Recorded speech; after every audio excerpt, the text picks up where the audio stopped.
Welcome back to BragWorthy Culture. This is your host, Jordan Peace, and today we are privileged to be joined by Clint Oram. Clint is with SugarCRM. He is the co-founder, chief strategy officer, and as we'll discuss in a minute, a non-serial entrepreneur. Um, SugarCRM was founded in 2004.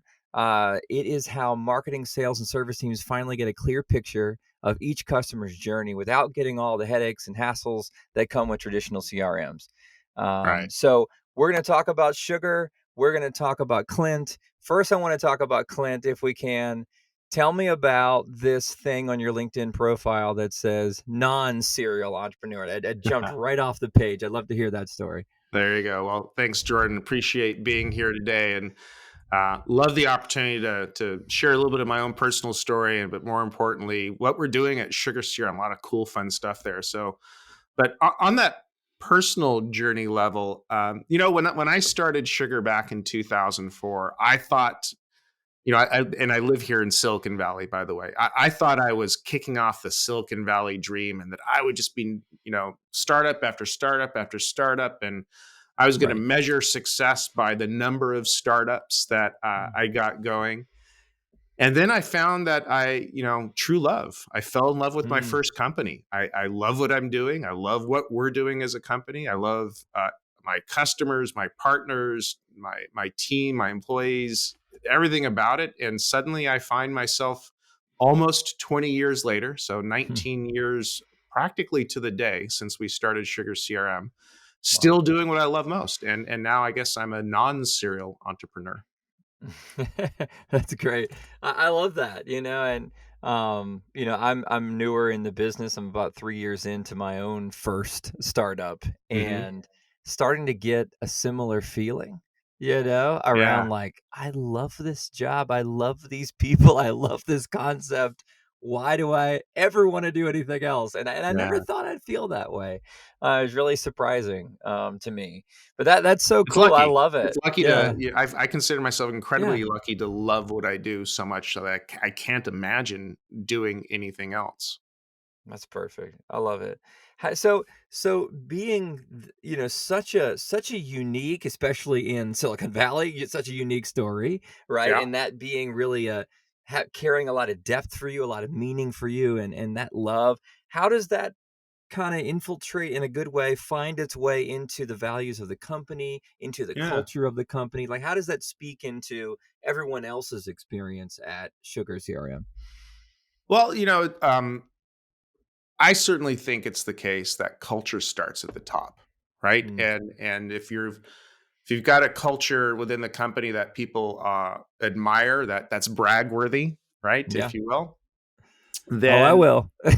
then it's something that starts at the top. And again, if I'm going to throw out a series of trite sayings, culture Mhm. eats strategy for lunch every day, Mhm. right? So when set out to start Sugar CM, we wanted to start our own company. We wanted to be in charge, in control, all of the standard motivations for a first time entrepreneur. And then you end up realizing that probably one of the best things about having a company is that you're able to employ people and Mm. give them a livelihood and put food on the table for families.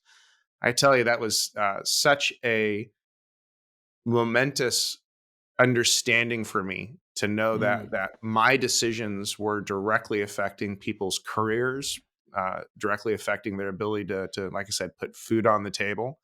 Mm. And that was a little overwhelming at first, but then I really grew to appreciate it and value it. Mm. And along the way, we're making our customers' lives better, and making everybody's lives better every step of the way. But in there, that culture of an attitude of gratitude is Mm. something that I've always embraced. It's been part of my family. It's been part of my upbringing. It's a part of a sense of taking on that responsibility of creating a company and creating a mission and creating a whole environment around it. And that's who I am. And I didn't necessarily really realize that when I first got started, but I've certainly come to know that and appreciate about myself over these past 20 years.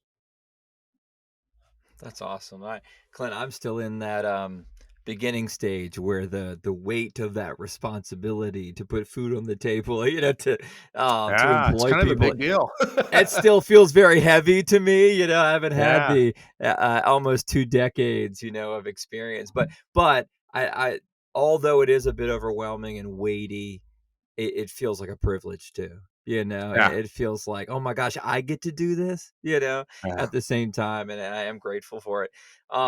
I love the sugar code for growth. So I yeah. wanted to read this kind of straight off the website, and you have you sort of expound and respond, but this is around the culture at Sugar. It says at Sugar, we abide by the sugar code for growth, part manifesto, part who we are, and part who we want to be, which I love. It's Mhm. aspirational.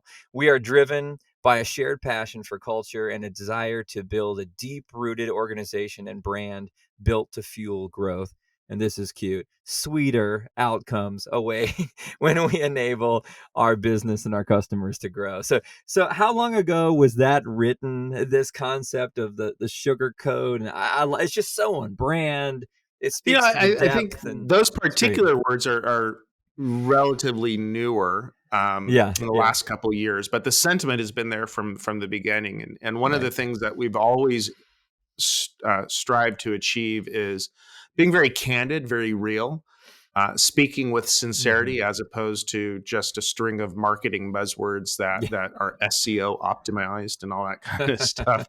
We like to uh, talk about who we are for our customers. In the grand Mhm. scheme of things, there's only a few different ways that any company can differentiate itself in the marketplace. One, of course, is on product quality. Two is on pricing, and three is on customer satisfaction. Mm. And we focused on certainly product quality and customer satisfaction, but we operate in the CRM industry, the customer relationship management industry. and Right. and so we've always felt like we need to walk the talk more than Mm. just talk the talk, right? Of course, we Right. deliver fantastic applications that change the way that companies engage with their customers, but we want to show our clients the Right. right way to build a customer relationship and differentiate based upon that quality of customer service. And so, Mm. so we've always striven to do that from the very beginning, is to set ourselves apart based upon who we are, not just what we Mm. do. And we put those words into everything about the company on our website, as you saw, in our careers page, our about us page. And we really work hard to be very real, very candid about working together as a team.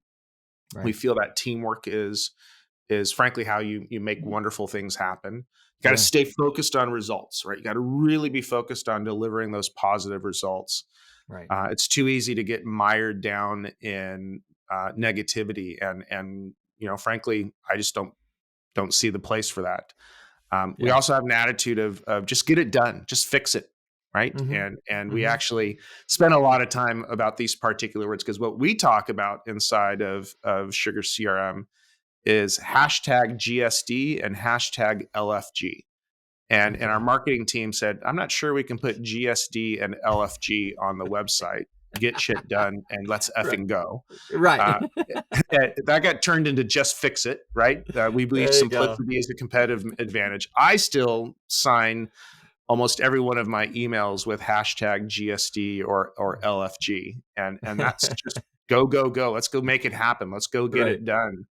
Right. And behind that is this idea of embracing change, because Mm. I know for a lot of us, I'm the kind of personality that loves change, right? So if Mm. you go back to the Myers Briggs, I'm the entrepreneur uh, personality type, and that means I thrive on change. But I've got people Totally. around me who don't necessarily thrive on change. They like to bring Mm. consistency and predictability to the business, and you need those folks in the business as Right. well. Thank goodness for those Thank people. God for those folks, Yeah. exactly. But everybody needs to recognize that growth, Mm. change is growth, and growth is good, right? And so you Mhm. have to embrace that change. And then lastly, we really believe strongly in a yes if attitude. Mm. So if a customer is asking us, can we do something, and maybe it doesn't fit into a specific policy or practice, the answer Right. is not no. The answer is, Mm. well, yes, if we could make this happen. And Right. so we like to embrace that with our customers, our partners, our employees, of a positive attitude of how we can Hmm. make something good happen, but also recognizing that sometimes circumstances need to change in order to make that reality. And so those are our core culture, I love our it. core principles, our core values, and Yeah. it's very much part of the culture.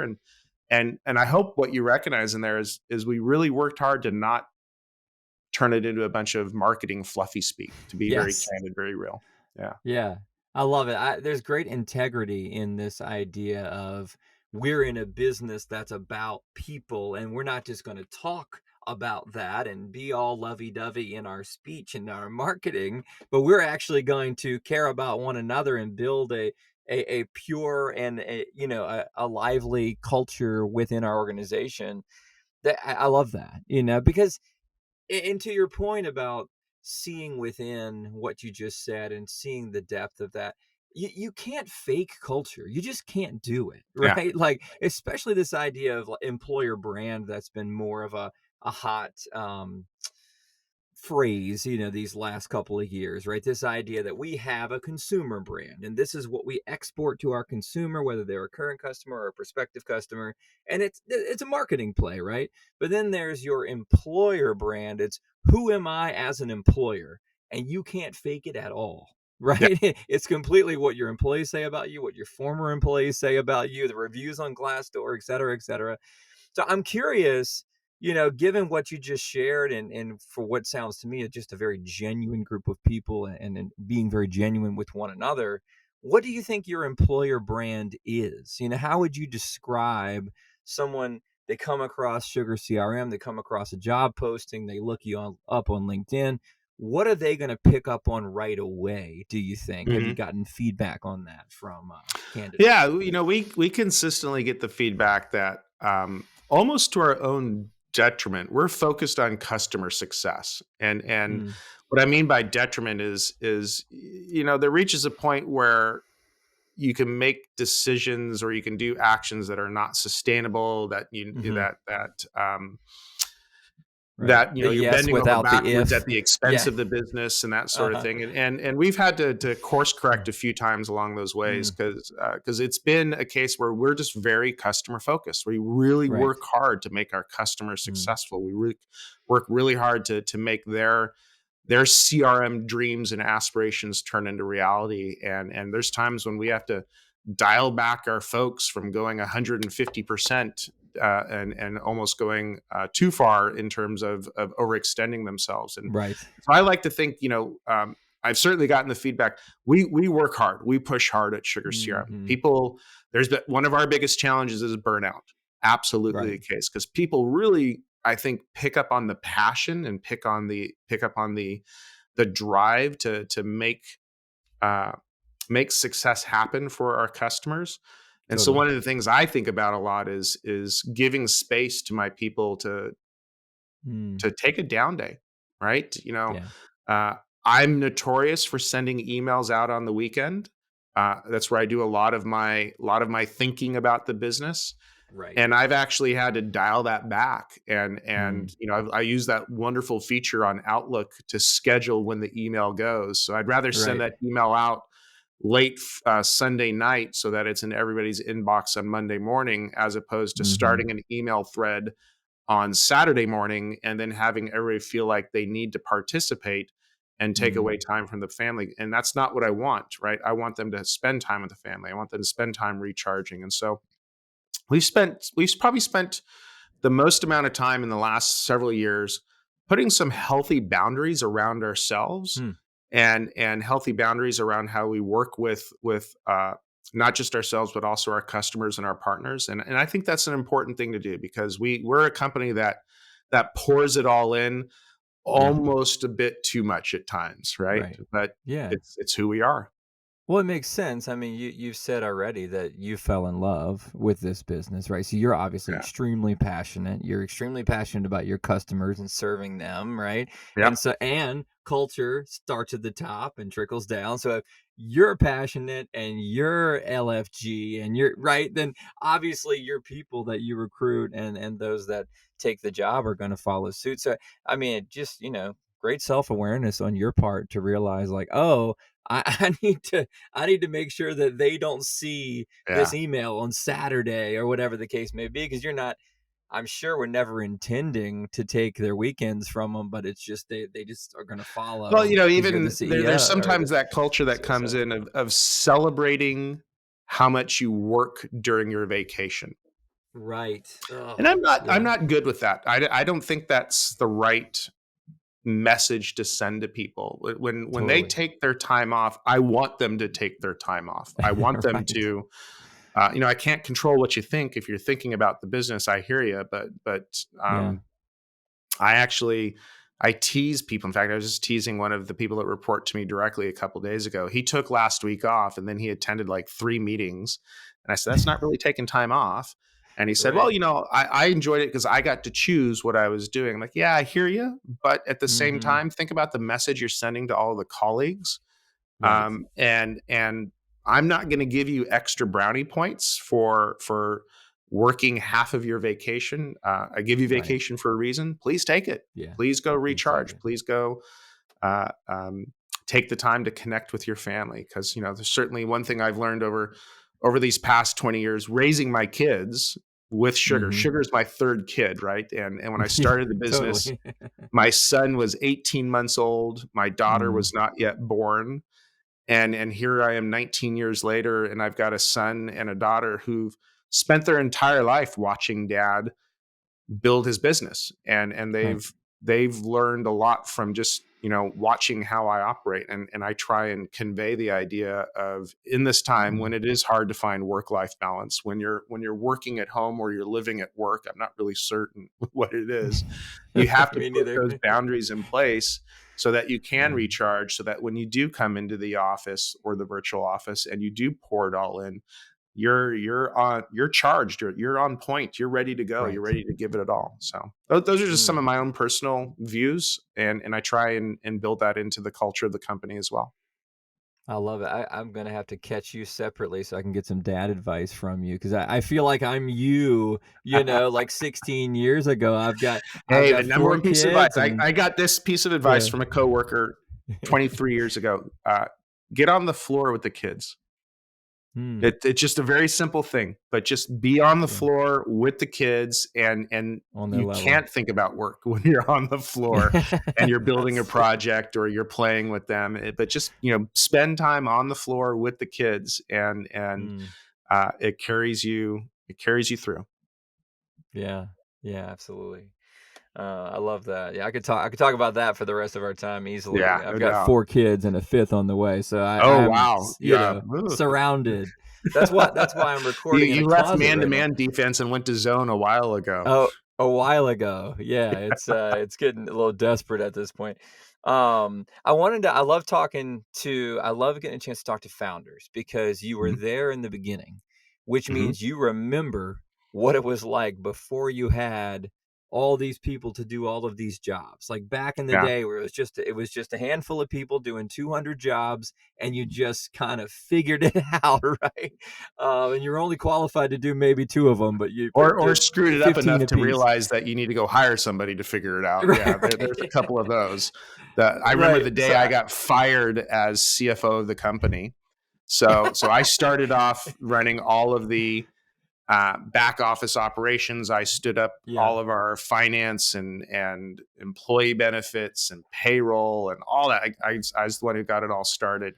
My two co-founders were happy to say, "Yeah, you go ahead and take care of that one." Yeah, yeah, go And ahead, then buddy. we're about 3 months, 4 months into the business, and I was busy doing an implementation for a customer one Friday afternoon. I was just deep into solving the problems for them, and I forgot to run Right. payroll.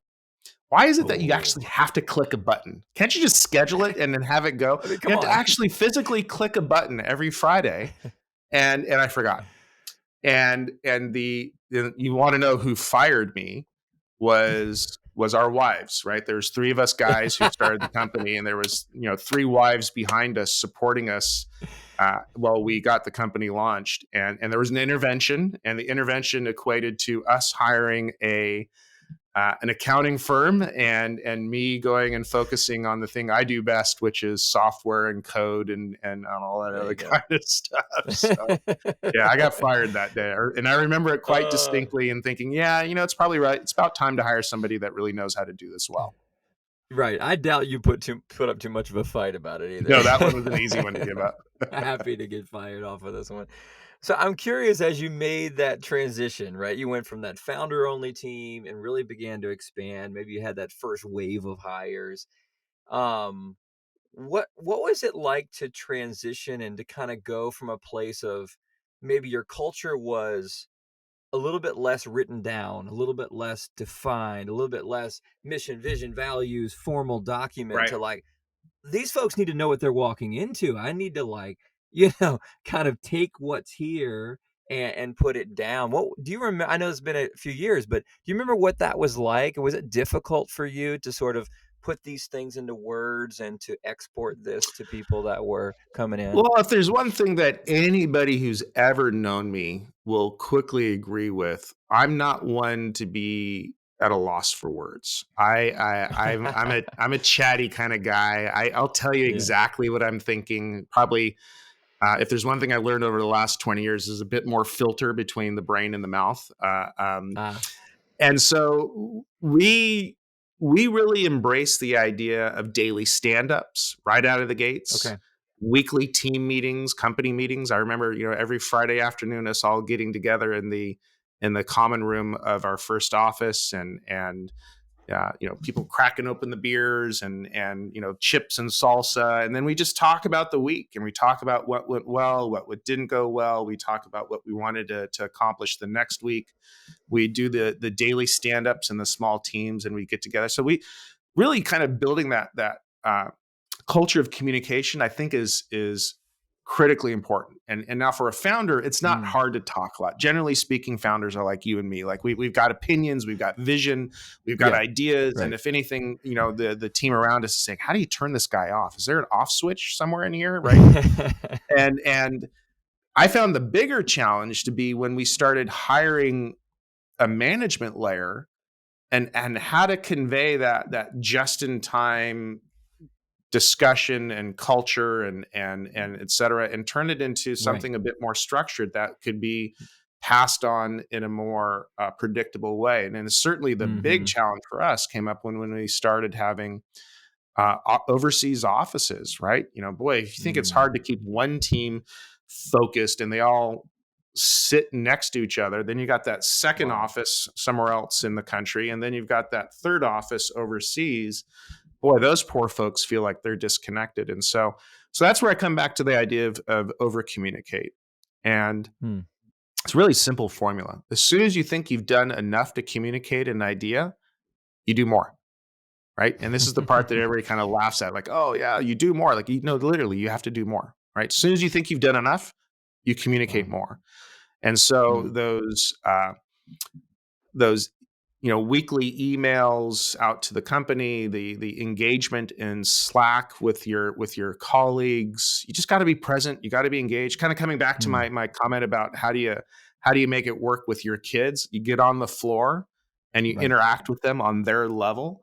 Well, you Yeah. need that inside the company. And then as you start scaling up, you got to put some real energy into writing these ideas down. And I think that was Right. probably our single biggest challenge, was to go from the free form waxing philosophically in front of a group of people and keeping them excited and motivated and directed, to being able to write that down in a coherent way that accomplished the same goals, Yeah.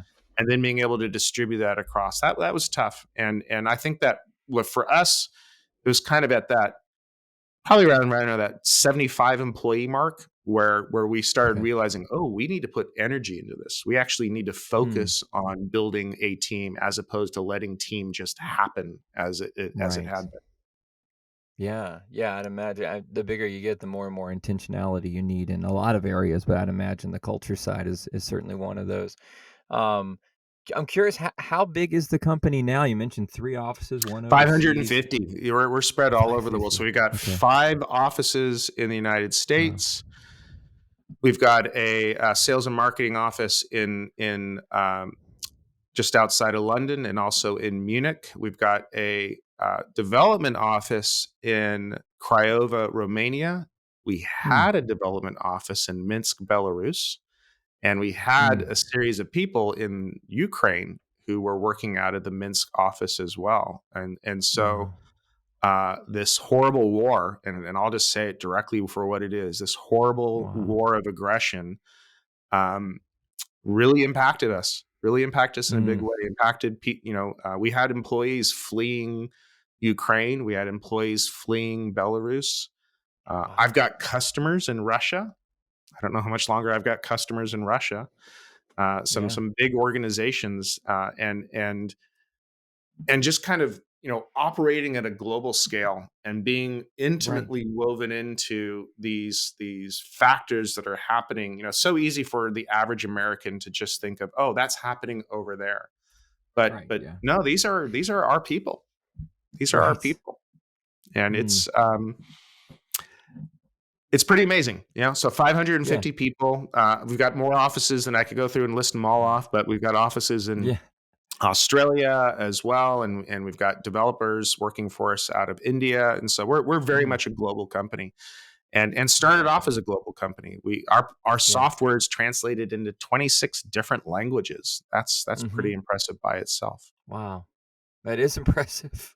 Um, well, I'll ask one more, just for listeners that are kind of beyond my stage and getting into more where you Mhm. guys are at, where you're expanding offices and you're disconnected geographically and all of this. How do you go about, for 75 people, I totally see how you do it. At 550 spread across the globe, how do you make sure that everyone feels seen and heard and Yeah, appreciated? How does the C-suite not come off like, oh, we're just kind of counting the money, like, let us know if you have any problems. Like, how do you really yeah, make yourself kind of available and speak to each one individually, at least speak to their heart, maybe not directly one on one all the yeah. time, but how do you speak that language of, in 26 languages, of I see you, I hear you, I appreciate you? So again, you got to weave it into the culture, and here Right. are some key things that we do. Um, I think probably one of the most uh, obvious in retrospect, but one of the most transformative things that we did is at the executive team level. We have a chief HR officer, right? We have a CHRO on the Yeah. executive team reporting to the CEO. Love Um, that. in the past, when we first got started, the HR function reported into the CFO. Hmm. And I think it's fair to say that the mindset of a CFO is not necessarily the mindset of a CHRO, right? They're two different personalities, Fair. and Fair. so I think it was really probably one of the most dramatic organizational changes that we could do that really not only Mm. emphasized the value of our people, but really made the concerns of our people a top level, a continuous executive dialogue that wasn't Totally. kind of shuffled into the background. So that was very important, and I would Hmm. highly recommend that from an org structure perspective. And then, of course, our HR team is sending out the biweekly newsletters, celebrating the new employees, celebrating the promotions. We've got a whole Right. program in place that we call Sweet Rewards. In Hmm. fact, I remember I got that idea by going to one of our customers. One of our customers is a Huh. company called OtterBox. They do Okay. the iPhone cases, the really durable Oh iPhone and yeah. iPad cases. Yeah. Oh, A I company called own some of those. OtterBox. Yeah. They've been a customer of ours for over a decade, and I remember sitting in their Cool. offices, and I was watching. I was looking at the table where they had these cards where you could fill out a thank you card for one of your colleagues right there in every office right on the table. And I took that Wow. idea back to the company, and it evolved and grew over time and became our Sweet Rewards program. So we're constantly acknowledging one another, and it's very much built into That's our great. culture to take a moment and write down those words of appreciation. Hmm. Let's see, what else do we do?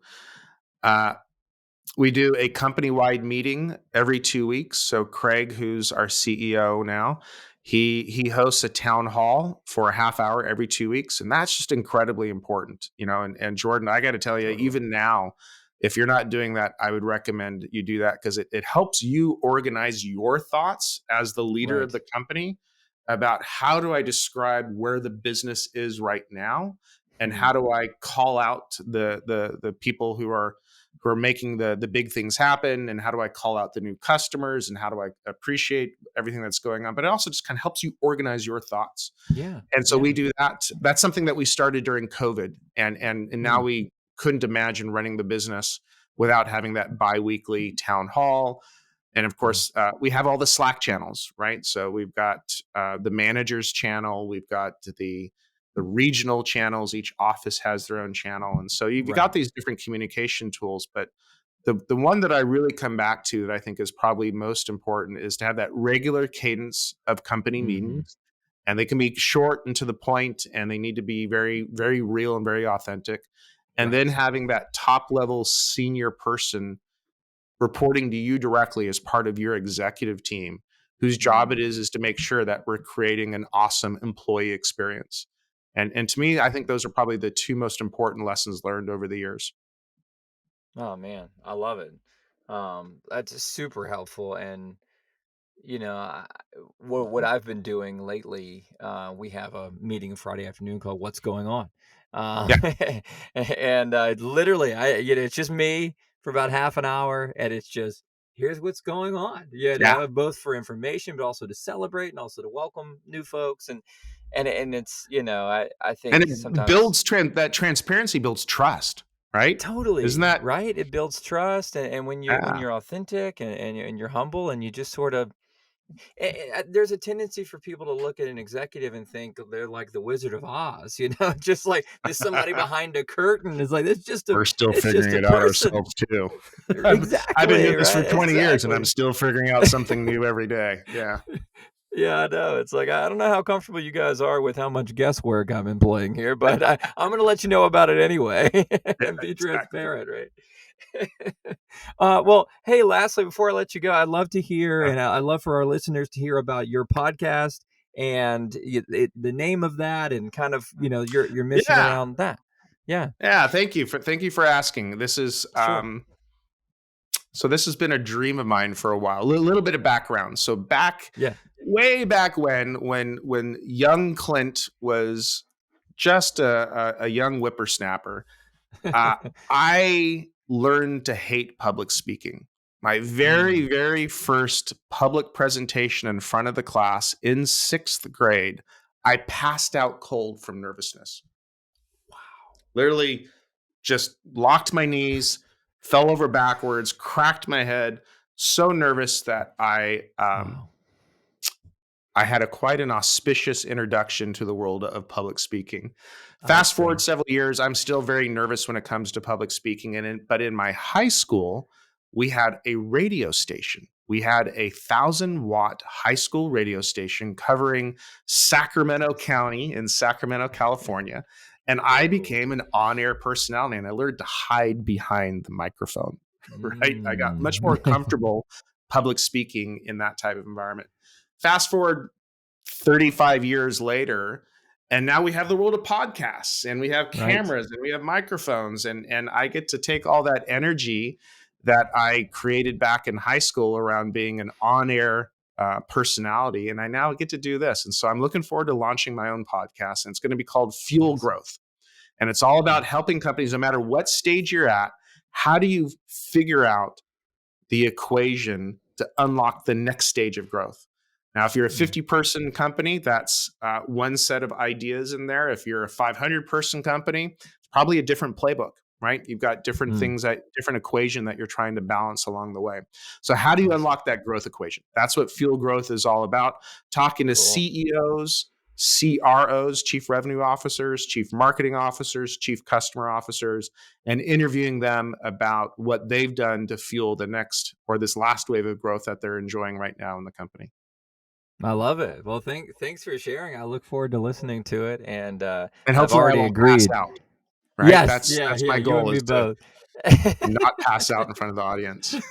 Hey, well, yeah, I already agreed to be a guest. So if you pass out, I'll just keep talking Just until keep someone rolling with it, revives you. right? Yeah, Yeah. there you go. I'll interview myself. Oh, man.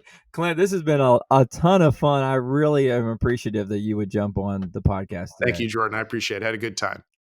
All right, everybody. Thanks for listening. We'll catch you next week.